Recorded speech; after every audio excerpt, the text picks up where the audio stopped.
ఏడున్నా ఏమున్నా కానీ మా పాదయాత్ర బృందానికి మాత్రం ప్రత్యేకంగా మీరు చొరవ తీసుకున్నందుకు మీ భగవంతుడు మీకు నిండు నూరేళ్ళు ఇదే బూస్ట్ చేయాలని మనస్ఫూర్తిగా కోరుకుంటున్నాను. ఇంకోటి అక్కకు వెన్నంటూ ఉన్నటువంటి పిల్లర్లు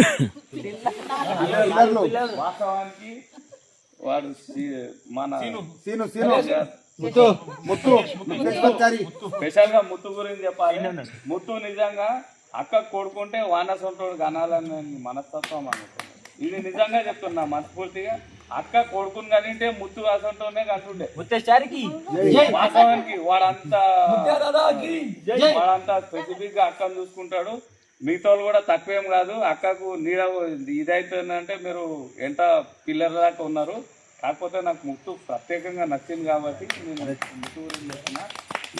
మోరల్గా అందరికీ నేను ఒక్కటే చెప్పదలుచుకున్నా, నా నుండి మీకు ఏమైనా ఇబ్బంది ఉంటే మనస్ఫూర్తిగా క్షమించండి. ఓ వారమైనాక దావా తీస్తే ఆల్మోన్లతో రండి. బూస్ట్ ఇచ్చిన ప్రత్యేకంగా ఓ వ్యక్తి గురించి చెప్పాలి. మీ అందరికి బూస్ట్ ఇచ్చినటువంటి మా మాస్టర్ వాస్తవానికి ఓపిక తక్కువ. ఎందుకంటే కింటల్ చేసేటోడు 30 మందికి 40 మందికి జనకి ఆయాసం అవుతుంది. అయినా కానీ ఫస్ట్ రోజు తిప్పాలి పడ్డావు, రెండో రోజు వచ్చేసరికి బూస్ట్ వచ్చింది. మా ఎక్కువ నన్ను అయితాన్ని నువ్వు మంత్రం ఇచ్చినావు అంటే అయిపోయి విన్నాడు. అన్ని మొత్తం నీదే ఉన్నది. వాస్తవానికి మా రమేష్ మాట్లాడుతున్నాం.